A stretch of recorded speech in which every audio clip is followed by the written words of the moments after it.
dipersembahkan oleh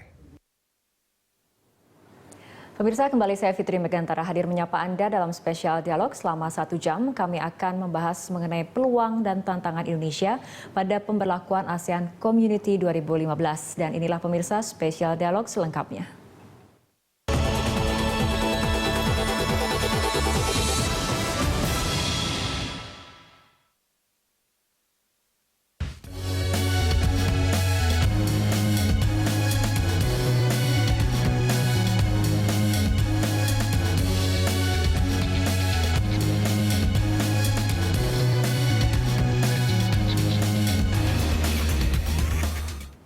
Penerapan ASEAN Community atau Komunitas ASEAN akan mulai berlaku beberapa bulan lagi. Dengan terbentuknya ASEAN Community 2015 ini, maka hubungan kerjasama antar negara anggota ASEAN akan lebih luas.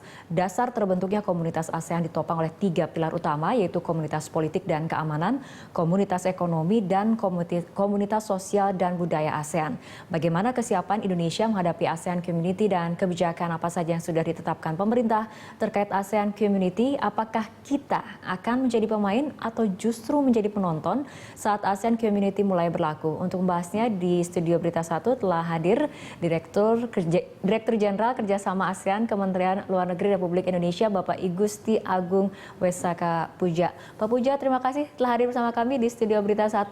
Selamat malam, ya. Pak Fitri. Baik, Pak Puja, ini kita berbicara mengenai ASEAN Community ataupun komunitas ASEAN. Tadi dikatakan memang ada 3 pilar utama, ada keamanan sosial, budaya, dan juga ekonomi seperti itu. Nah, tapi kita akan berbicara mengenai komunitas keamanan ASEAN atau mungkin ASEAN Security Community. Ini sebetulnya apa dampaknya, khususnya untuk Indonesia dari segi politik dan juga keamanan? Baik, Mbak Fitri, kalau kita sedikit flashback ke belakang ketika ASEAN dibentuk pada tahun 1967.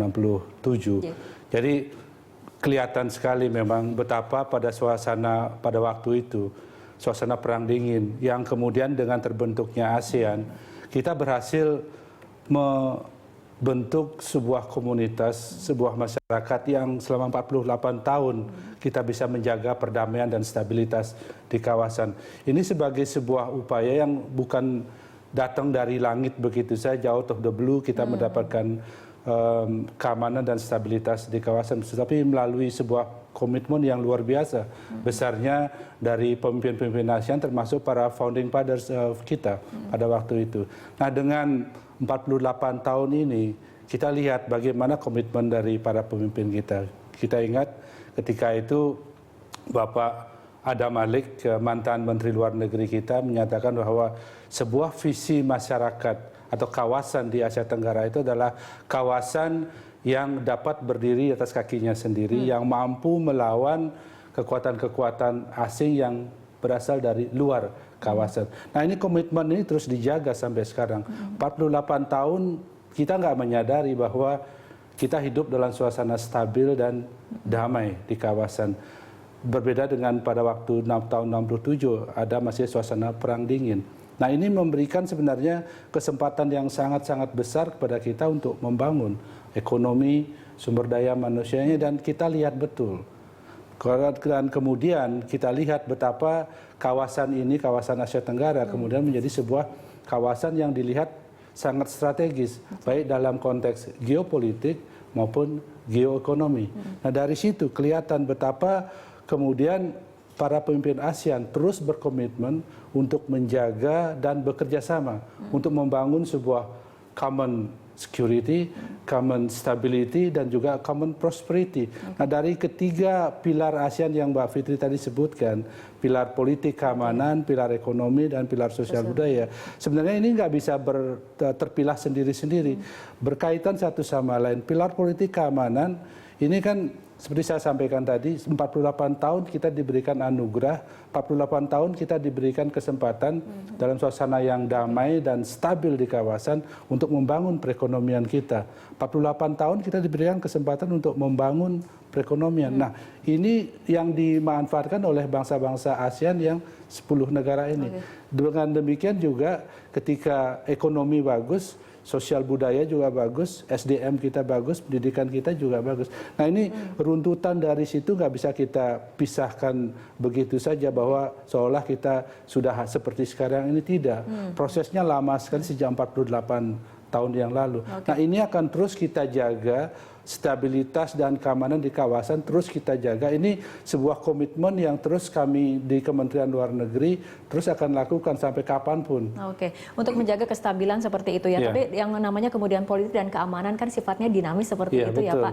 Kita ketahui ada banyak kemudian sedikit mungkin gesekan-gesekan antar Iya. negara anggota ASEAN, ataupun misalnya kita lihat di tapal batas antara Indonesia dan Malaysia di Betul. Blok Ambalat, Iya. ataupun ketegangan di antara sesama anggota negara ASEAN seperti itu. Nah, apa kemudian ini yang menjadi fungsi dari komunitas keamanan ASEAN ini kemudian akan mengarah kemana untuk menyelesaikan masalah-masalah internal negara-negara anggota ASEAN seperti itu? Nah, justru di situ sebenarnya kita melihat tantangan yang kita hadapi. Karena salah satu tantangan yang dihadapi oleh ASEAN adalah trust deficit istilahnya. Jadi tidak adanya kepercayaan dari negara-negara ASEAN ini karena faktor kolonialisme yang lalu-lalu, yang dulu-dulu itu masih ada pekerjaan rumah yang harus diselesaikan. Karena trust deficit ini sangat mempengaruhi kemudian bagaimana dinamika di kawasan. Tetapi kan kita lihat ada komitmen yang luar biasa besar ini dari para pemimpin kita untuk terus menjaga stabilitas dan keamanan. Fakta memang ada di kawasan kita friksi-friksi tersebut, tetapi kita usahakan memang itu tidak menjadi sebuah isu yang menonjol yang kemudian akhirnya mempengaruhi stabilitas dan keamanan di kawasan. Karena once sekali ini terpengaruh, ini dampaknya besar sekali. Karena sekali saja kita ada dua negara yang berperang, ini dampaknya besar sekali. Karena itulah kita berusaha, Indonesia terutama dalam hal ini memang memiliki kesempatan dan peluang untuk membantu teman-teman kita yang negara-negara yang lainnya mengalami konflik-konflik tersebut untuk kita redam. Contoh yang dari zaman ketika masalah Kamboja, kita ada Jakarta Informal Meeting 1, 2 dan lain sebagainya. Kita membantu untuk menyelesaikan pertikaian di sana. Yang terakhir tentunya kita masih ingat Kamboja dan Thailand memperebutkan batas temple di kuil di perbatasan. Nah kita terjun di situ langsung untuk meredam pertikaian tersebut, jangan sampai menjadi sebuah pertikaian yang terbuka. Meskipun sempat ada tembak-tembakan antara kedua pasukan, tapi kita usahakan lokalisir supaya jangan menjadi sebuah konflik yang terbuka yang akhirnya mempengaruhi kawasan kita. Karena itulah komitmen dari ASEAN, terutama dari Indonesia. Karena Indonesia kemudian Kamsat tampil dengan sebuah prakarsa. Kalau gitu, Mbok, ya kita bentuk sebuah institusi yang namanya ASEAN Institute for Peace and Reconciliation, AIPER namanya. Karena bagi kita, Mbak Fitri, bahwa kalau kita ada konflik di kawasan, ya kita nggak perlu harus mengundang orang-orang dari luar kawasan untuk menyelesaikan konflik-konflik kita, apalagi harus mengundang PBB. Ya kita bisa selesaikan kok. Selesaikan internal sendiri seperti itu ya Pak ya? Konflik-konflik kawasan kita kok. Oke, baik Pak Puja, kita akan lanjutkan perbincangan, tapi sebelumnya kita ikuti jeda berikut terlebih dahulu. Pemirsa, Spesial Dialog akan kembali sesaat lagi.